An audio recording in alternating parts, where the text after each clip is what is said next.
Et bonjour à tous, bienvenue sur ma chaîne. Je suis super contente de vous retrouver pour un nouveau point lecture. J'ai lu 3 livres, donc voilà, il est temps pour moi de venir vous en parler. J'aime bien ce petit rythme de 3 livres lus et puis je viens vous en parler. Je trouve que voilà, c'est parfait pour moi. J'ai eu une semaine de lecture, ma foi, assez bonne. Je suis assez contente. J'ai eu un gros coup de cœur, un plus petit coup de cœur et une lecture un petit peu mitigée. Voilà, je vais vous en parler tout de suite. Alors, le premier livre dont j'ai vraiment envie de vous parler, eh bien écoutez, on va pas faire durer le suspense très longtemps, c'est effectivement mon gros coup de cœur de la semaine. Il s'agit de celui-ci, il s'agit du Pavillon des combattantes de Emma Donoghue, que j'ai lu moi aux éditions Pocket. Alors, Emma Donoghue, c'est une autrice que j'avais déjà lue avec son roman Room, qui était plutôt un thriller. J'avais adoré, vraiment, ça c'est, si je peux vous conseiller un petit thriller avec enfants, huis clos, voilà, c'était vraiment très très bien. Room, je vous le conseille. Mais alors celui-ci, je sais pas s'il dépasse Room, mais honnêtement, voilà, j'ai eu un gros coup de cœur pour ce roman. On est ici, c'est plus un thriller, on est plutôt dans un roman historique. Pour vous raconter un petit peu l'histoire, nous sommes en 1918 à Dublin. Le pays est ravagé hein, par la guerre. Et non seulement il est ravagé par la guerre, mais en plus de ça, maintenant il doit faire face à une pandémie qui va bientôt faire plus de morts que la guerre en elle-même, puisque on va aborder ici le sujet de la grippe espagnole. On suit Julia, qui est une infirmière qui fait tout ce qu'elle peut pour soigner ses patients, qui est complètement dévouée, qui a dévouée à son métier. Et elle se retrouve propulsée à la tête d'une petite maternité de fortune, hein, parce que vraiment on est dans des conditions, vous imaginez bien, après la guerre, voilà, c'est dramatique. Ils doivent faire face à de nombreux malades. C'est terrible, les conditions sont dingues. Donc voilà, la petite maternité de fortune qui fait avec ce qu'ils ont, avec ce qu'ils peuvent. Ils font tout ce qu'ils peuvent avec ce qu'ils ont, voilà, j'arriverai à le dire. Et donc, son rôle va être de soigner des femmes enceintes qui sont donc atteintes de cette fameuse grippe espagnole. Ce roman est un pur bonheur de lecture. Alors, on est ici avec des personnages vraiment hyper forts. Alors, c'est une histoire de femme, écrite par une femme. Il y a très peu de personnages masculins au final. On est ici vraiment avec des femmes fortes, des femmes courageuses qui font tout ce qu'elles peuvent vraiment, qu'on soit avec l'infirmière, qu'on soit avec la femme médecin, qu'on soit avec les bénévoles. Euh, c'est une vocation. Elles sont dévouées corps et âme à leurs patientes. Elles font vraiment tout ce qu'elles peuvent avec ce qu'elles ont. On est vraiment à fond derrière toutes ces femmes. Euh, du coup, bah, forcément, ça nous les rend hyper attachantes.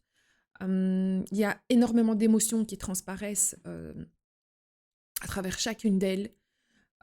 C'est vraiment magnifique de courage, de force. Il y a un très beau lien qui lie toutes ces femmes. Voilà, c'est une histoire de femmes, encore une fois. Il faut croire que j'aime ça, moi, les histoires de femmes. C'est teinté de féminisme, évidemment, forcément. L'écriture est magnifique, une très belle plume, mais ça je l'avais déjà remarqué avec Room. Alors, la seule chose que je dois dire, il faut quand même que je prévienne à ce niveau-là, c'est qu'il y a énormément de descriptions au niveau des actes médicaux. Alors, on en apprend forcément énormément, mais voilà, il faut quand même être un tant soit peu intéressé par la médecine, par la grossesse, les accouchements, etc. Parce que c'est quand même très présent, c'est très décrit. Voilà, on est vraiment derrière l'infirmière, on suit avec elle chaque soin est vraiment décrit. on tremble avec elle. Moi, je vous assure, il y a un moment donné où je me suis rendu compte, en fait, que j'étais tellement en stress avec elle que j'ai dû relever le nez de mon roman et de me dire «Ouh, mais respire un coup». Parce que j'avais l'impression de lire en apnée, tellement j'étais en stress avec cette infirmière et tellement j'étais dans le récit. Donc c'est hyper immersif. Alors forcément, est-ce que ce sont les descriptions qui rendent ça immersif comme ça? Je ne sais pas. Mais voilà, il faut le savoir. Si vous n'aimez pas l'hémoglobine, si vous n'aimez pas tout ce qui est médecine, actes médicaux, etc., il faut savoir que c'est les trois quarts du livre, hein. On est en plein dedans. Là, voilà. Mais j'ai trouvé que c'était aussi ce qui rendait ça hyper addictif et voilà, comme je le disais, hyper immersif. C'est un récit qui est divisé en 4 étapes et en fait, ces 4 étapes, je vais pas vous dire de quoi il s'agit parce que je pense que c'est super chouette de le découvrir, avec, enfin quand à la lecture quoi. Mais ce sont ces 4 étapes qui rendent vraiment le récit, hyper prenant parce que ça fait vraiment monter la tension et ça, j'ai trouvé ça génial. Encore une fois, vraiment, voilà, au niveau de l'écriture, c'était excellent. Ça soulève beaucoup, de thématiques différentes, évidemment, la guerre, hein, la guerre 14-18, ses dégâts, les dégâts qu'elle a pu faire, non seulement évidemment sur le pays, mais aussi, sur les gens, tout simplement, les survivants, ces soldats qui sont revenus, non seulement, complètement, blessés, meurtris, dans leur, intégrité physique, mais aussi dans leur psychologique. Ce sont des gens qui sont complètement détruits. Toutes ces femmes qui ont dû, tenir le coup, hein, pendant que leur mari était à la guerre. On a évidemment, toutes les thématiques, de soins, tous les tâtonnements, en médecine et notamment évidemment en gynécologie dans ce cas-ci. Les débuts, de ces femmes qui étaient vraiment très, très mal vues, en médecine à l'époque, dans le milieu médical. Et d'autres thématiques aussi auxquelles je ne m'attendais absolument pas et qui m'ont vraiment, bien surprise. Et voilà, ça a été une très, très belle surprise aussi. Voilà, un roman que je peux vous recommander si vous voilà, si tout ça, toutes ces thématiques évidemment vous intéressent, évidemment parce que voilà, on est en plein dedans. Qui est très riche, très dense, très bien documenté. Il faut vraiment saluer le travail de recherche de l'autrice parce qu'il y a un travail, de recherche énorme. C'est inspiré de faits réels également. Voilà, moi je peux rien vous dire d'autre que pour moi ça a été un vrai coup de cœur, un roman, historique, super bien écrit, très prenant, poignant aussi, bouleversant. J'ai terminé, voilà, un petit peu la gorge serrée. C'était très, très, très beau. Je vous le recommande à 100. Si, voilà, je vous dis toutefois, si toutes ces thématiques, si tout la problématique des soins médicaux, si vous n'êtes pas trop sensible non plus, parce que je vous dis, bon, bah, on est dans des soins médicaux, on est avec des accouchements, et bon, bah, les accouchements, ça se passe pas toujours non plus, voilà, très bien, donc il faut le savoir, voilà. Voilà, tout dépend de votre sensibilité aussi, je pense. Mais en tout cas, du point de vue historique et de l'attachement au personnage et tout, pour moi, c'est un coup de cœur, quoi. C'est, voilà, vraiment. Je ne le dis plus, je crois que j'ai assez tapé sur le clou, mais je le recommande à 100%. Voilà, donc ça, c'était Le Pavillon des combattantes de Emma Donoghue, que donc j'ai lu aux éditions Pocket. Ensuite, eh bien, ma semaine continuait très, très bien parce que, j'ai encore eu, un petit coup de cœur avec Comme toi de Lisa Jewell, que j'ai lu ici aux éditions Hauteville Poche. Alors, il ne passe pas au-dessus du Pavillon des combattantes, hein, c'est un petit coup de cœur aussi, mais, pour un tout autre genre de toute façon. On n'est pas du tout dans le même registre. Mais c'est un livre que j'ai beaucoup, beaucoup, beaucoup aimé.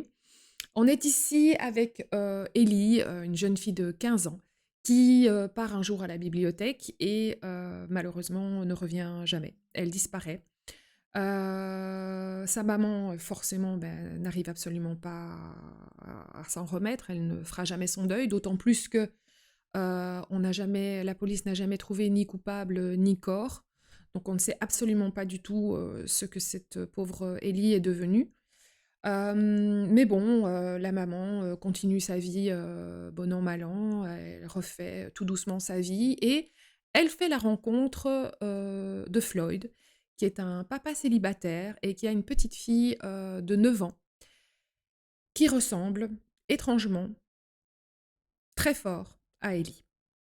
Donc ça, c'est le pitch de départ. Alors, c'est un roman psychologique que j'ai beaucoup aimé, avec des personnages hyper intrigants. Ils sont tous vraiment assez ambigus. On n'arrive pas à leur faire confiance, on ne sait pas du tout à qui se fier. Euh, Ils sont tous un peu étranges, ils sont ni tout blancs ni tout noirs. Euh, la petite fille, elle est assez chelou quand même. Elle entretient avec son papa une relation assez ambiguë, assez étrange. Et c'est ce qui fait que ça la rend un peu space, quoi. Un peu, voilà, bouh, quoi. Par moments, elle m'a mise un petit peu mal à l'aise. Mais je dois dire que honnêtement, tous les personnages sont très ambivalents. La maman, on a évidemment beaucoup d'empathie avec elle. J'ai trouvé que ses réactions étaient vraiment très crédibles. Enfin, ça sonnait vrai pour moi.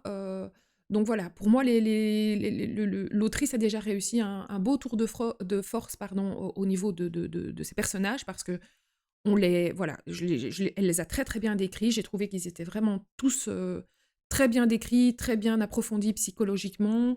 Voilà, c'est très crédible, tout sonne complètement vrai.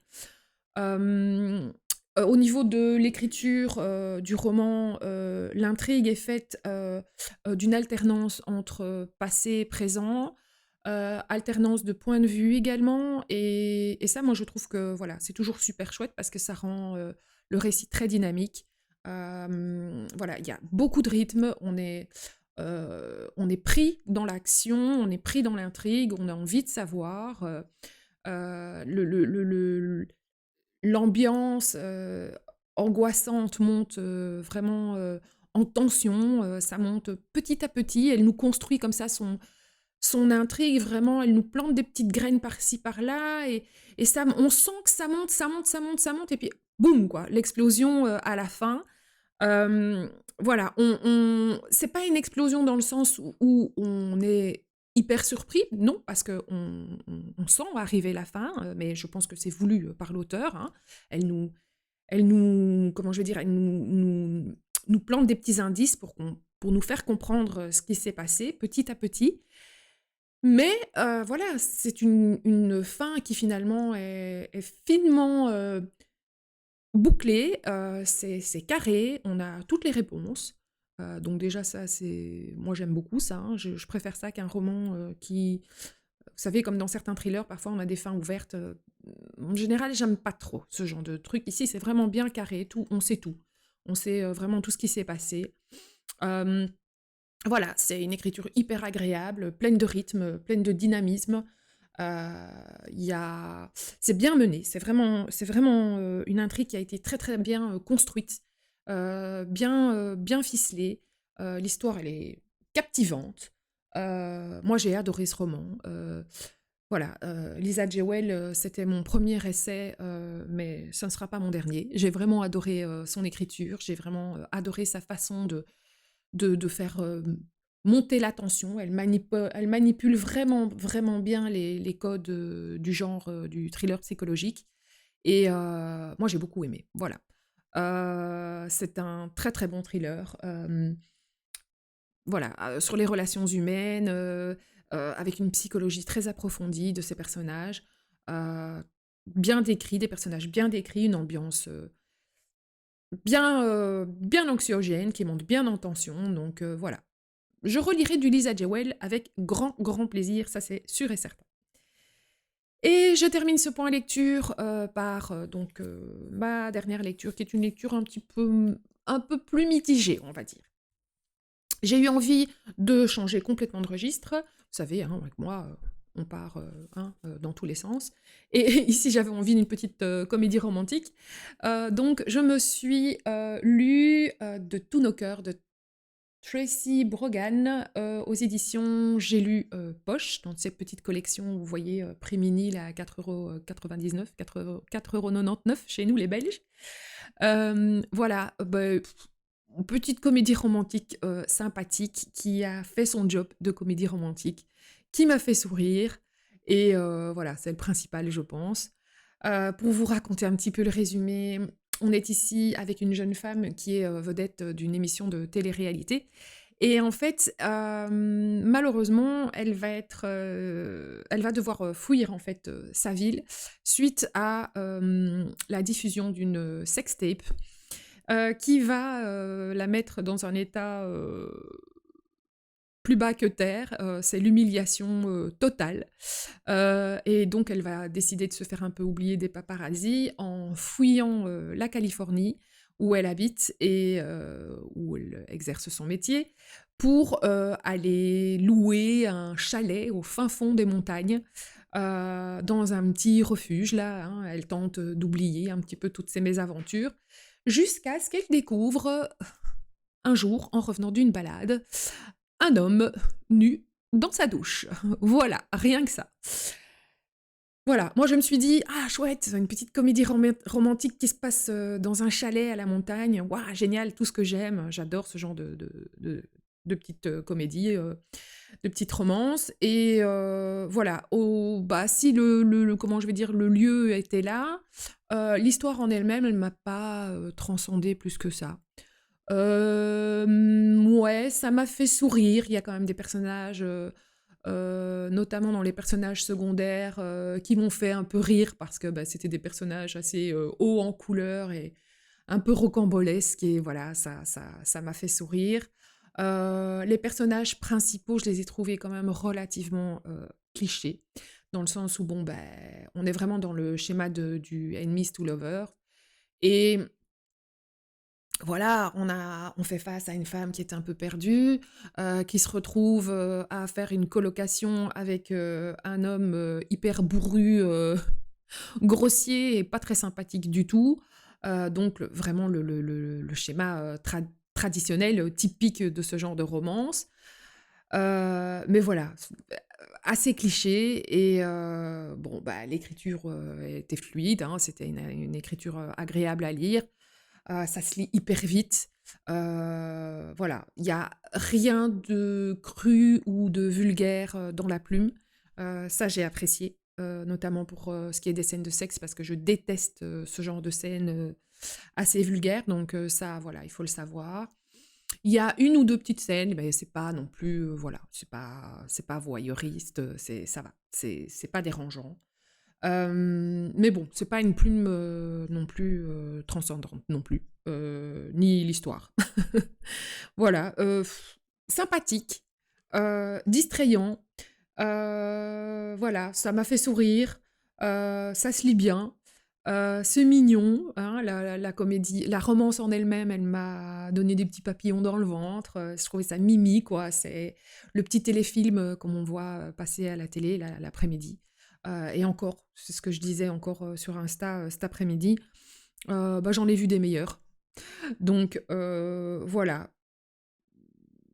Des J'ai trouvé que voilà, les ficelles étaient un peu trop classiques, trop clichés. Il y a dans ce genre de romance parfois des petites, thématiques qui peuvent être soulevées, qui peuvent être parfois, propices à, justement bien des sujets qui peuvent être un peu, comment je vais dire, un peu approfondis et ici ça n'a pas été le cas. Et c'est dommage parce que, à un moment donné dans l'histoire, on soulève quand même, une thématique qui aurait pu être, je trouve, hyper intéressante. Mais malheureusement, ça a été vraiment survolé, ça n'a pas du tout été approfondi et je trouve que ça c'est bien dommage, quoi. Voilà. Donc voilà, une petite lecture qui a fait son job de me distraire et de me faire du bien sur le moment. Une petite lecture doudou, bonbon. Mais bah voilà, j'en ai lu de bien meilleures que celle-ci. Donc voilà, de tous nos cœurs, de Tracy Brogan. Et voilà, pour mes lectures, mes dernières lectures en tout cas. Bien écoutez, j'espère que ce petit point lecture vous aura plu. J'espère que tout va bien pour vous. Si tout ça vous a plu, eh bien, voilà, j'espère vraiment que on continuera à se suivre, que vous continuerez à me suivre et que vous prenez toujours autant de plaisir à m'écouter. J'essaye d'améliorer petit à petit. Vous voyez, maintenant, j'ai un nouvel ustensile, hein, un nouveau petit ami, hein, mon nouveau micro que j'ai reçu pour mon anniversaire. Donc j'espère qu'au niveau son, en tout cas, ce sera déjà meilleur. Voilà, j'aimerais bien aussi encore un petit peu améliorer la luminosité que je ne trouve pas terrible. Mais voilà, petit à petit, l'oiseau fait son nid. J'espère en tout cas que, ben voilà, que ça continue à vous faire plaisir et à vous plaire. N'hésitez pas, si tout ça vous plaît toujours, à vous abonner, à éventuellement partager les vidéos, ça fait toujours plaisir, et à me mettre des petits commentaires en dessous, hein, j'aime bien discuter avec vous. Donc voilà. Eh bien, on se retrouve de toute façon bientôt, soit pour un point lecture, soit peut-être pour un petit book haul aussi, parce que ben oui, voilà, hein, voilà. Vous verrez bien cela à la prochaine vidéo.